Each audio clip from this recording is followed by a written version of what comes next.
My name is Serafina. I grew up in a house outside Boston where my brother Orion was the son and I was whatever was left over. For 18 years I watched my parents organize their lives around him, and for 18 years I said nothing. I just worked. I just studied. I just waited. Then one morning I got into Harvard on a full scholarship, and my mother's first response was to ask if the tuition was too expensive. That was the moment I understood exactly where I stood in my own family. Before I tell you the rest of this story, I want to know where you are watching from right now. Drop your city or your country in the comments below. And if you have ever felt invisible in your own home, if you have ever been the one who did everything right and still got passed over, hit the like button right now because this story is for you.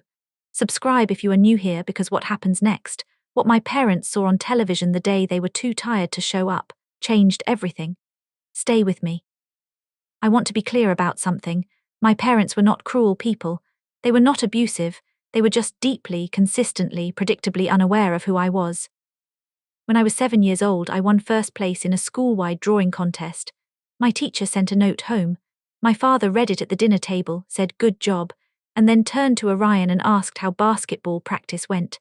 That was the entire conversation about my award. Orion talked about practice for the next 20 minutes. When I was 10, I spent an entire summer reading through every science encyclopedia in our local public library. Not because anyone told me to, because I needed somewhere to put my mind. My mother did not know I was doing it. She was driving Orion to one training session after another, 3 days a week, sometimes 4. When I told her what I had done at the end of August, she said, "That is wonderful, honey," and went back to packing Orion's gym bag. When I was 12, I taught myself basic coding on an old laptop that had been sitting in the garage. I built a small program that organized library catalog data. My computer science teacher called the house to tell my parents. My father picked up the phone, listened, said thank you, and went back to watching a game that Orion was playing in on television. He did not come find me afterward. I heard the television from my room and understood that the call had happened and passed without any follow-through. I kept a journal starting at age 9, not because anyone suggested it. Writing was the one place where I did not have to compete for space. Whatever I put on those pages stayed exactly where I left it. Nobody moved it aside. Nobody talked over it. It was mine completely. The one person who ever actually saw me was my grandmother, my father's mother, Grandma Callister. She lived alone in Worcester, about an hour's drive from our house, and every summer my parents sent me to stay with her for a few weeks. I think they did it mostly because it simplified the schedule during Orion's travel tournaments. But for me, those weeks in Worcester were the only time I felt fully present in a room. Grandma Callister was the first person to read my journal. She did not ask to read it. I left it on the kitchen table one morning by accident, and when I came back she was sitting with it open in her hands. I expected her to close it and hand it back without comment. Instead she looked up at me and said, "You write like someone who knows how to feel things carefully." I did not fully understand what she meant, but I never forgot that she said it. There were 3 moments in my childhood that I return to when I think about what it means to be consistently looked past. The first was at a parent-teacher conference in 3rd grade, when my mother introduced me to another parent as Orion's sister. She goes here too. Not by my name, not by anything I had done, as an attachment to someone else's identity. The second was at a family Christmas gathering when I was 11, when my uncle called me Orion's little one, in front of a room full of relatives and nobody corrected him. The third was the hardest. I won a district-wide math competition in 7th grade. A local paper covered it and ran a photo of both of us because Orion had also entered, though he did not place. The caption under the photo identified him by name and called me his sister. I was the one who won. My name was not in the caption. I am not telling you these things to make you hate my parents. I am telling you because these were not isolated incidents. They were the texture of ordinary life in our house. They accumulated slowly, the way weight builds without you noticing, until one day you realize you have been carrying something very heavy for a very long time. By the time I reached 11th grade, I had stopped expecting my family to notice anything I did. I did not make a decision about this. It just happened. I redirected all of that energy inward and forward. I read everything. I wrote constantly. I studied the way some people train for a sport, not because someone pushed me, but because it was the only arena where the outcome depended entirely on me. That year I had a teacher named Mr. Percival. He taught advanced English and he was not the kind of teacher who handed out praise easily. He assigned a personal essay in October, and I turned in something that I had worked on for 2 weeks. He handed it back with a note at the top that said, "Come see me after class." I thought I had done something wrong. He asked me to sit down. He told me he wanted me to write another paragraph, a different one, right there in front of him. He slid a blank sheet of paper across the desk. I wrote. He read it in silence. Then he said, "You should apply to Ivy League schools." I told him I had not thought about it seriously. He told me to start thinking about it seriously. He became the one adult at school who actively helped me build my application.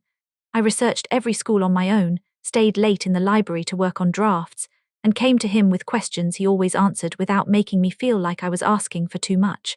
The personal essay I ultimately submitted was about growing up without being seen. I did not name Orion. I did not describe specific events in detail, but every word of it came from a real place. I sent applications to 7 schools in total. Harvard was at the top of the list, and when the acceptance came, it came with a full scholarship covering tuition and fees. The morning I found out, I was alone in my room at 6 in the morning. I read the email 5 times. Then I sat on the edge of my bed and cried. Not out of happiness exactly, out of something more complicated, out of the strange feeling of having worked towards something in near total silence and then watching it arrive with no one else in the room. I went downstairs and told my family at breakfast. My mother was making pancakes for Orion. My father was reading something on his phone. I said I had gotten into Harvard and that the scholarship would cover everything. My mother said, "That's great, honey, I've heard tuition, there is really something." My father asked if the scholarship was renewable. I said yes. He nodded and looked back at his phone. Orion did not look up from the table at all. Nobody asked what my essay was about. Nobody asked which schools I had applied to. Nobody said they were proud of me. That afternoon I called Grandma Callister. She picked up on the second ring. I told her and she started crying before I finished the sentence. She said, "I knew. I have known since the first page of that journal." That was the first moment that day when what I had done felt real. I arrived at Harvard with 1 medium suitcase and a backpack.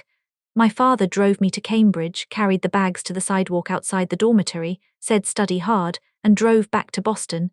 He did not come inside. He did not meet anyone. He did not take a single photograph. I stood on that sidewalk and watched his car pull away. Then I picked up my bags and walked in alone. My roommate was a woman named Isolde from Philadelphia, whose family had been in medicine for 2 generations. The first thing she said to me was that she hated small spaces and left her shoes in random places and wanted us to be up front with each other early, so we did not end up passive-aggressive by November. I appreciated the directness immediately. We did not become close right away. That took most of the first semester, accumulated through late nights studying, shared meals in the dining hall when neither of us felt like being around other people, and one long conversation in December when the building was mostly empty, and I told her more about my family than I had ever told anyone outside of my journal. She listened without interrupting. When I finished, she said, "You write to survive, that makes sense now." That was it. That was all she said, and it was exactly right. The scholarship covered my tuition and fees, but not the rest. I worked 3 jobs during my first year. I served coffee at a cafe near campus from 6 in the morning until 9 3 days a week. I did freelance data cleaning for a small tech startup on a contract basis, and I tutored first-year students in calculus for $12 an hour. I slept an average of 4 hours a night during my first semester.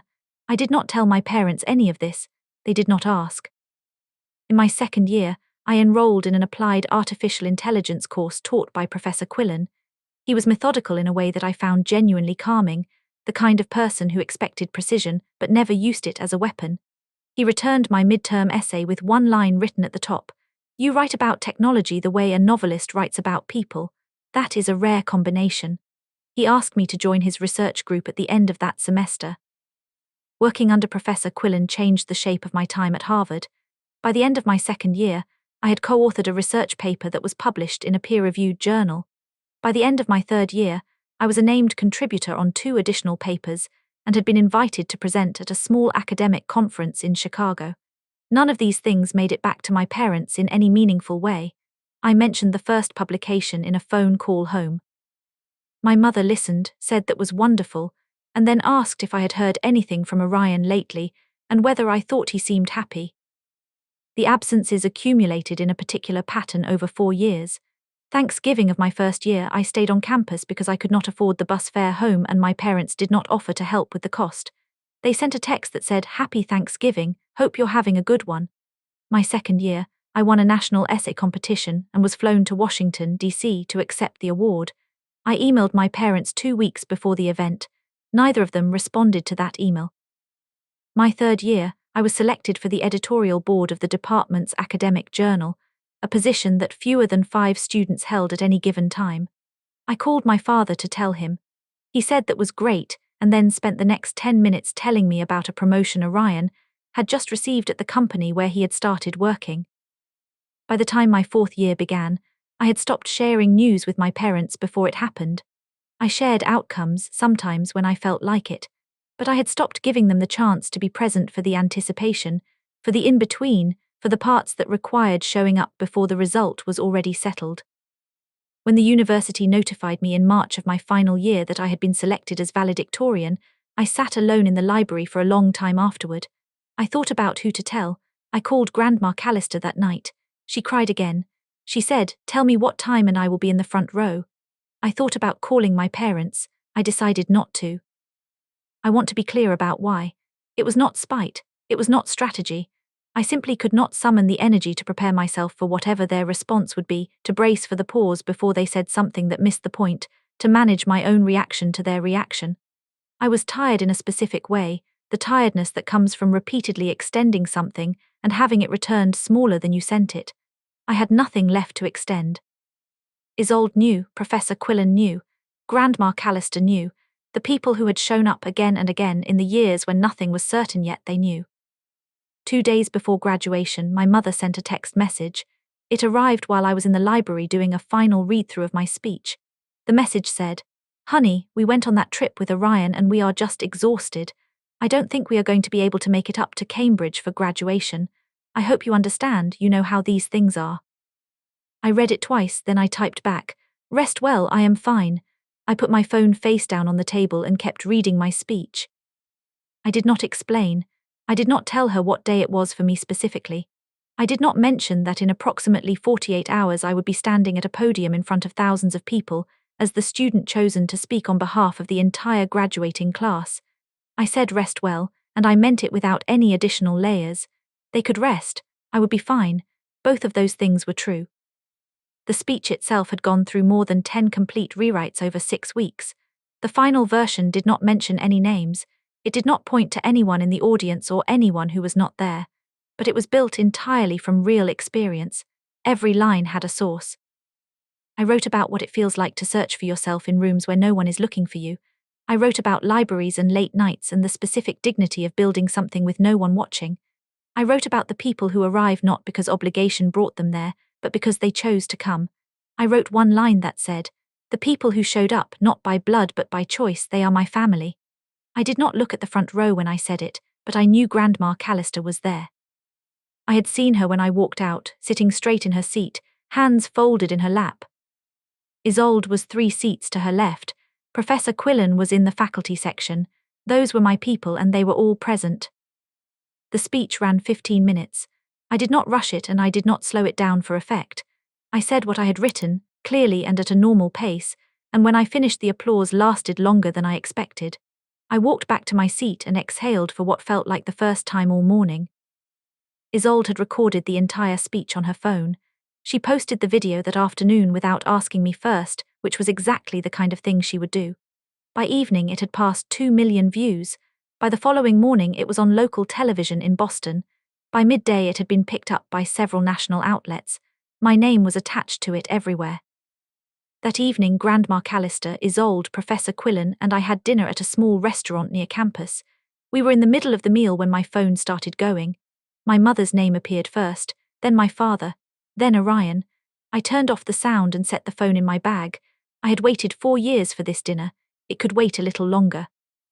Over the 3 days that followed graduation, my parents called a combined total of more than 30 times.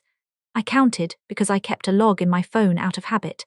I did not answer on the first day because I genuinely did not know what I wanted to say. I did not answer on the second day because I was thinking carefully about what I actually needed from any conversation we might have. On the third day I answered. My mother's voice came through immediately, not asking how I was, not starting with hello in any real sense, but with, "Why didn't you tell us you were the valedictorian?" The tone was not apologetic. It was the tone of someone who felt they had been left out of something that belonged to them. I let her finish, then I said, "Do you want to have a real conversation? Because if you do, come to Cambridge, if not, that is fine too." She said they would come. I said good. I gave her the name of a diner near campus and a time, and I hung up.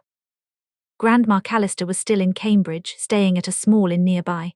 When I told her about the call and the plan, she did not offer an opinion about my parents. She asked me one question: "What do you need to walk out of that room feeling?" I thought about it for a while. I told her I needed to say everything I had never said out loud with all of them present. She said she wanted to be there. I told her I wanted that too. The diner I chose was not fancy. It had plain booths, adequate lighting, and enough ambient noise to keep the conversation from feeling like a performance, but not so much that anyone had to raise their voice. I arrived first with Grandma Callister. We took a booth near the back. My parents and Orion arrived 11 minutes later. The first thing my father did when he sat down was start explaining the trip. He described the travel schedule, the delays, the exhaustion. My mother nodded along and added details. I let them go. I did not interrupt. I sat with my hands flat on the table and listened until they ran out of things to say. Then I started talking. I went back to the beginning. I described the drawing contest when I was 7. I described the library that summer when I was 10. I described the coding program and the phone call from my teacher that disappeared into a television broadcast. I described the math competition and the newspaper caption that did not include my name. I described Thanksgiving alone in my first year, the essay competition that received no reply, the journal publication that got redirected into a conversation about Orion's job. I named the specific years. I named the specific events. I did not raise my voice. I did not cry. I said it all in the same tone I would use to present a research paper, because that was the only way I trusted myself to get through all of it without stopping. When I finished, the table was quiet.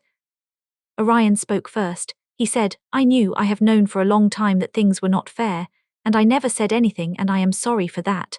I had not expected him to go first. I had not expected that level of directness from him. I looked at him for a moment and nodded. My father sat with his hands wrapped around a coffee cup. He did not look at the table. He looked at me and said, "I was not fair to you. I cannot explain it in a way that makes it acceptable. I just was not." That was all he said. No qualification. No attempt to balance it against something else. Just a plain acknowledgement, and I understood that it cost him something to say it that plainly. My mother cried. She pressed a napkin against her face and said, "I did not realize I was leaving you alone that much. I thought because you were so capable, so self-sufficient that you were fine. I used your strength as a reason not to look closer." That landed differently than the others, not because it was an excuse. It was not framed as one. It was an explanation of a failure in thinking, and it was accurate. She had interpreted my independence as evidence that I did not need attention, and she had used that interpretation to stop looking. That was a real error, named plainly, and I heard it. I did not hug anyone at that table. I did not say that everything was going to be fine. Before we left, I said, "I cannot tell you today that I forgive you. I do not know when that happens or if it happens all at once. But I said what I needed to say, and now you know. What happens next is up to all of you." Grandma Callister walked out beside me. She did not comment on anything until we were outside. Then she said, "You did that exactly right." The months after that dinner moved at a different pace than anything in the years before. My father began sending short emails, one every week or so. They were not elaborate. He would ask how the week had gone, whether a project I had mentioned was moving forward, whether I was sleeping enough. Simple questions asked consistently. That consistency was new. My mother called every 2 weeks, which was also new. The calls were different in one specific way. Orion's name did not come up in every single one. She asked about my work, about Isolde, about how the transition to a new city was going. She was not perfect at it. There were still moments when she defaulted to old habits, when she would mention Orion mid-conversation as though by reflex. But she caught herself more often than I expected, and that told me she was paying attention to the effort. Orion reached out separately a few weeks after the dinner in Cambridge.